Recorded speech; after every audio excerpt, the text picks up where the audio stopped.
이름만 들어본 도시들. 그 도시만의 특별한 이야기를 알려드립니다. 안녕하세요. 도시로 보는 세계사 도시가이드 이충입니다. 자, 오늘의 역사 가이드 박세훈입니다. 선생님, 여행 많이 다녀보셨죠? 아, 여행 너무 좋아하죠. 네. 인생 첫 해외여행지가 29살 때 네. 일본에 저는 오사카로 갔었거든요. 근데 오사카로 간 이유가 제가 그 역사 교과서에 보면 호류사 5층 목탑이라고 난 중학교 때부터 그게 너무나도 많이 나오는데 이걸 직접 가서 한번 보고 싶은 거예요. 네. 그래가지고 그걸 보러 이제 오사카로 들어가서 아스카로 가가지고 역사 공부하듯이 이제 실제로 딱 봤을 때 진짜 좀 대단히 감동을 받았던 기억이 있는데, 뭐 물론 여행을 순수하게 좀 즐기는 것도 좋지만 이제 더 즐길 수 있는 게 사전적인 어느 정도 지식이 좀 있었을 때 아는 만큼 보인다. 우리 정말 많이 쓰는 표현이잖아요. 좀 그런 것들이 있었으면 좋겠다. 그래서 또 너무 뭐 깊게 공부하는 건 아니고 좀 편하게, 좀 컴팩트하게 우리가 어떤 도시에 대해서 역사를 좀 공부를 하면 앞으로 뭐 많은 우리 여러분들도 여행을 갔을 때 훨씬 더 풍성하게 이걸 누릴 수 있지 않을까. 네, 맞아요. 진짜 네. 그냥 떠나는 것보다 방금 말씀하신 것처럼 우리가 이 도시에 대해서 어느 정도 사전 배경 지식을 갖고 봐야 될 것들을 확실히 알고 보게 된다면 또 그 전에 봤던 거랑 다르잖아요. 네. 그런 측면에서 제가 여러분들한테 오늘부터 흥미롭고 이국적인 여러분들이 한 번쯤은 꼭 방문하면 좋을 15개 세계 도시들로 역사 여행을 떠날 건데요. 힌트를 한번 드려볼게요. 힌트, 우리 여기 있는 곳이 바로 교육의 메카잖아요. 그렇죠. 네. 교육의 메카 이런 표현을 쓰셔서 저는 좀 이렇게 감이 오는데, 글쎄요, 요즘 우리 친구들도 이 메카란 표현을 많이 쓰는지 모르겠는데 저는 정말 많이 듣고 자랐거든요. 뭐 교육의 메카, 뭐 패션의 메카. 교육의 메카는 우리 또 이렇게 고양시에 있고 패션의 메카, 동대문 뭐 이런 표현을 많이 들었었는데. 동대문은 너무 옛날 얘기야. 네. 자, 이 메카 아닌가요, 메카? 맞습니다. 네. 오늘 떠날 도시 이슬람교의 성지 메카인데요. 어떤 도시인지 굉장히 궁금해요. 한번 다 같이 알아볼까요? 네, 출발하겠습니다.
와, 여러분 영상 보셨죠? 지금 저 조그마한 점들 같은 게 전부 다 사람입니다.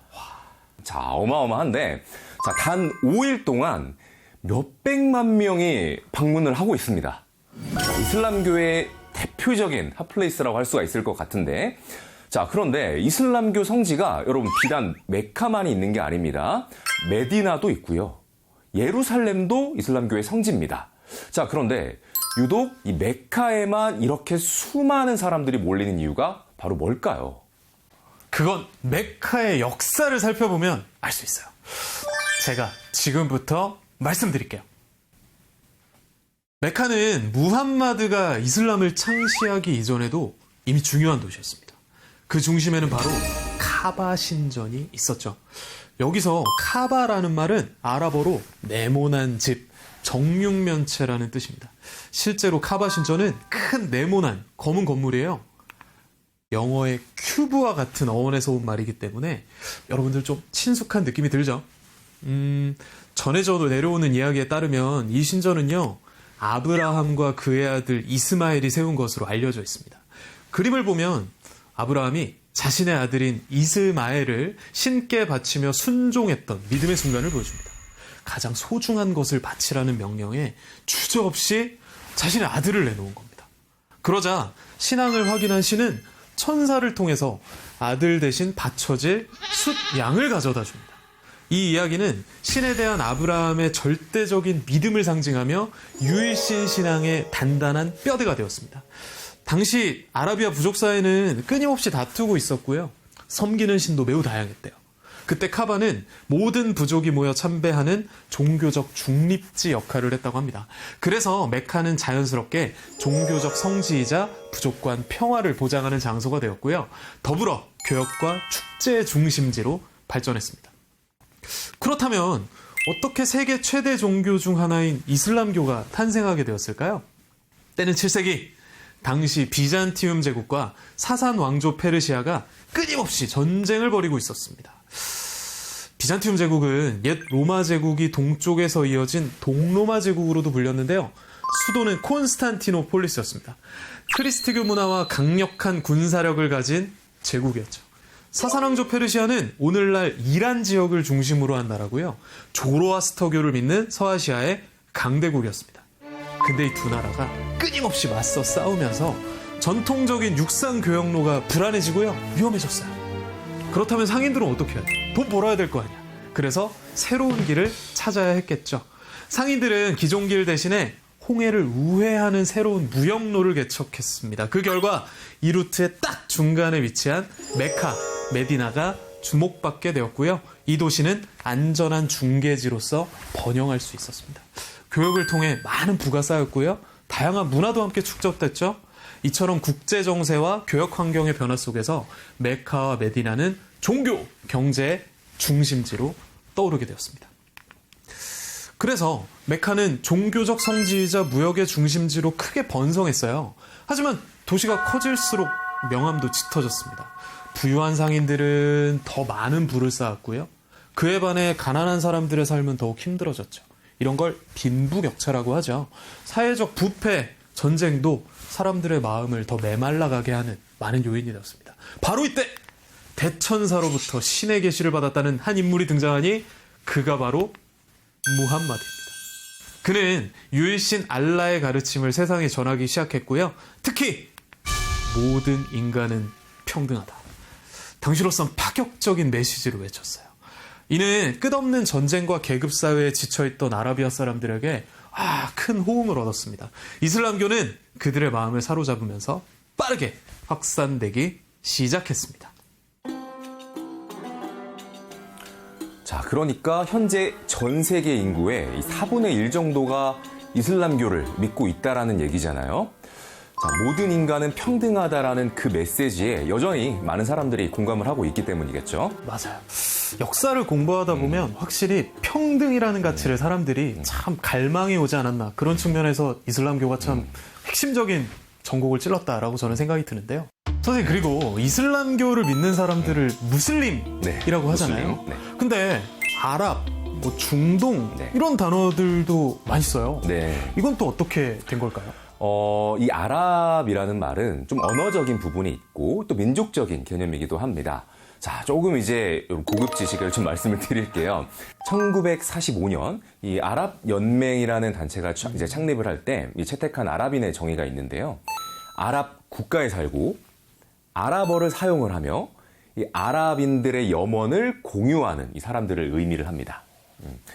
그 다음으로 이 중동은 지리적 위치를 뜻하는 용어예요. 네. 아라비아 반도와 주변 서아시아 지역인데 아랍 국가들, 그리고 또 대표적인 나라로 이스라엘도 포함될 수가 있고 또 이란도 마찬가지입니다. 무슬림은 종교, 아랍은 민족, 그리고 중동은 지역. 놓치지 않겠습니다. 네.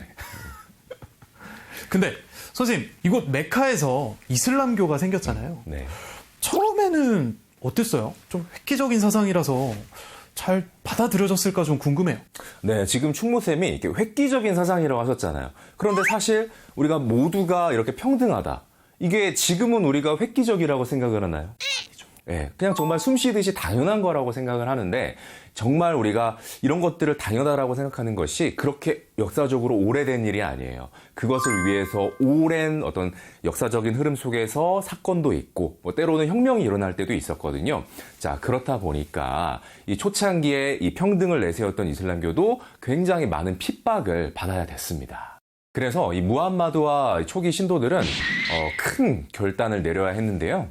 자, 이는 이슬람 역사의 가장 중요한 사건이 되었습니다. 자, 과연 어떤 선택을 했는지 한번 알아볼까요? 여러분, 여기 화면에 연도를 보시죠. 자, 먼저 2025입니다. 바로 이 강의가 제작되고 있는 현재의 연도를 의미하는데요. 다음 숫자도 함께 보시겠습니다. 1447년. 자, 1447년은 무엇일까요? 아마 과거에 어떤 역사적 사건이 있었던 특정한 해로 생각하는 친구들이 많을 것 같은데요. 자, 놀랍게도 이슬람력으로 계산한 현재의 연도를 의미합니다. 자, 우리가 쓰는 달력으로 2025년 6월 26일부터가 이슬람력으로는 1447년 새해의 시작이라고 하는데요. 보편적이진 않지만 이슬람교를 믿는 국가들의 각종 매체에서 이러한 연도를 함께 사용하는 모습을 볼 수가 있습니다. 왜 이런 일이 생겼을까요? 자, 그 비밀은 바로 이슬람 역사에서 가장 중요한 사건, 바로 헤지라에 숨겨져 있습니다. 자, 이 헤지라는 아랍어로 이주 또는 탈출을 의미하는데요. 이슬람교가 처음 탄생한 이 메카에서 무함마드와 초기 이슬람 신도들은 큰 박해에 시달렸습니다. 이 메카의 지배층들은 무함마드가 전하는 유일신 알라의 가르침이 자신들의 기득권을 위협한다고 생각했기 때문인데요. 결국 더 이상 메카에 머무를 수 없었던 무함마드와 그의 추종자들은 새로운 거주지를 찾아서 떠나기로 결심하게 됩니다. 서기 622년 무함마드는 목숨을 건 이주를 단행하게 됩니다. 그들이 향했던 곳은 메카에서 북쪽으로 약 300km 떨어진 도시였는데요. 야스리브라는 곳이었습니다. 자, 이 길고 험난한 여정을 거쳐서 야스리브에 도착한 무함마드 일행은 그곳 주민들의 환영을 받게 됩니다. 이후 야스리브는 예언자의 도시라는 뜻의 메디나라는 이름으로 바뀌게 된 것이죠. 따라서 헤지라는 단순히 장소를 옮긴 것이 아니라 이슬람교가 박해받던 소수 종교에서 벗어나서 독립적인 공동체를 형성하는 아주 결정적인 계기가 되었습니다. 이슬람 신도들은 이 역사적 이주를 기리기 위해서 이 해를 바로 이슬람력의 원년으로 이렇게 삼게 되었던 것이죠. 그래서 이슬람력은 서기 622년부터 시작을 하게 되는 것입니다. 여러분, 이슬람교 하면 가장 먼저 떠오르는 상징이 무엇일까요? 네, 바로 초승달입니다. 이슬람 사원 꼭대기나 깃발에서 흔히 볼 수 있는 모습인데요. 자, 오늘날에도 이슬람을 믿는 이 국가들의 국기에 이 초승달과 별이 그려져 있는 것을 우리가 어렵지 않게 찾아볼 수가 있습니다. 자, 그런데 흥미롭게도 이 초승달은 헤지라와도 깊은 연관이 있습니다. 자, 이슬람력은 태양력이 아닌 태음력을 사용하는데요. 자, 이는 달의 주기를 기준으로 합니다. 매달 새로운 초승달이 뜨는 것을 보고 날짜를 정하기 때문에 이 초승달은 이슬람력의 시작을 알리는 중요한 의미를 지니고 있습니다. 무함마드와 신도들이 메카에서 메디나로 이주했던 바로 그 헤지라의 날에도 이 초승달과 별이 그들을 비춰주고 있었다라는 이야기가 전해지기도 하고 이슬람력의 원년이 되었기 때문에 이 초승달은 곧 이슬람의 새로운 시작을 상징하는 중요한 의미를 갖게 되는 것입니다. 그러나 이 초승달이 이슬람의 공식 상징으로 자리 잡은 것은요, 이후 오스만 제국이 이 상징을 사용하면서부터인데요. 이 광대한 영토를 기반으로 막강한 영향력을 행사하던 오스만 제국이 초승달을 상징으로 사용하자 이제 많은 나라들이 영향을 받았던 것입니다. 메디나에 정착해서 이 공동체를 이룬 무함마드는요, 10년 만에 고향인 메카로 돌아오게 됩니다. 서기 630년, 무함마드와 수많은 신도들은 무력 충돌 없이 메카에 입성을 했고 카바 신전의 우상들을 모두 파괴했습니다. 이로써 아브라함의 유일신 신앙이 다시 메카의 중심으로 자리를 잡게 되었고요. 아라비아 반도는 이슬람교를 중심으로 통일이 되었습니다. 무함마드가 사망을 한 후에 이슬람 공동체의 지도자 자리는 이 칼리프라고 불리는 후계자들이 맡게 되었습니다. 초기에는 무함마드와 가까운 동료들이 투표를 통해서 칼리프로 선출이 되었는데요. 자, 이들은 이슬람교의 가르침을 전파하면서 영토를 넓혀 나갔습니다. 하지만 네 번째 칼리프가 암살된 후에 우마이야 왕조가 들어서면서 이 칼리프의 자리는 선출이 아니라 세습 체제로 바뀌게 됩니다. 우마이야 왕조는 활발한 정복 활동을 통해서 이슬람의 영토를 아주 빠르게 확장을 시켰는데요. 그야말로 경이로운 속도였습니다. 무함마드가 죽은 이후 100년도 채 되지 않아서 이 이슬람 제국은요, 동쪽으로는 중앙아시아와 인도 일부, 서쪽으로는 북아프리카를 거쳐서 바다를 건너 이베리아 반도, 그러니까 지금의 에스파냐가 있는 그런 영토까지 세력을 넓혔습니다. 그리고 당시에 이슬람 세력에 정복되었던 나라들은 이베리아 반도를 제외하고 거의 모두가 지금도 이슬람교를 주로 믿고 있습니다. 와, 이 이슬람교도 우리나라 달력 보면 단기라고 있잖아요. 맞습니다. 단군 할아버지께서 나라를 세운 것을 기준으로 하는 그 단기처럼 네. 이슬람력이 따로 있다는 게 정말 신기하네요. 네. 자, 그래서 제가 오늘 특별히 이게 진짜 어렵게 구한 건데 바로 이제 이슬람력이 같이 표시가 되어 있는 달력을 우와. 특별히 입수를 해왔습니다. 간단하게 소개를 한번 좀 드려볼게요. 26일로 한번 와보겠습니다. 자, 우리가 흔히 말하는 서기 2025년, 자, 6월 26일이, 자, 이슬람력으로는 이제 바로 비로소 새해가 되는 거죠. 자, 그리고 아까 강좌에서도 말씀을 드렸듯이 바로 1447년, 자, 이제 무하람이라고 해서 새해의 시작이 이렇게 된다라고 이렇게 함께 표시가 되어 있는 것들을 우리가 같이 볼 수가 있네요. 와, 이 달력까지 가져오는 이 열정 진짜 이거. 야, 이렇게 우리가 달력까지 알게 되면서 반드시 뭐 메카뿐만이 아니라 이 이슬람교에 대해서 정말 많이 알게 됐는데 메카로 다시 돌아와서 메카가 무슬림들에게 신성하게 여겨지는 이유가 진짜 있었네요.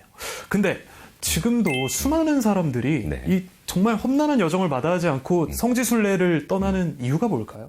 뭐 신과 조금이라도 더 이렇게 가까워지고 싶은 그런 마음이 아닐까 이런 생각이 드는데 우리가 이 성지순례를 갔을 때 전 세계의 이 무슬림들이 서로 연결되어 있다라는 그런 특별한 경험을 할 수 있는 게 아닐까 이렇게 좀 생각을 해봅니다. 자, 게다가 이 순례를 마치고 돌아온 사람 같은 경우는 핫지라고 해서 이런 특별한 칭호를 받는다고 해요. 자, 그 핫지라는 칭호를 받게 되면 지역사회에서 존경받는 그런 존재로 대우를 받는다고 합니다. 야, 오늘 메카라는 도시를 통해서 이슬람교의 역사를 살펴봤는데요.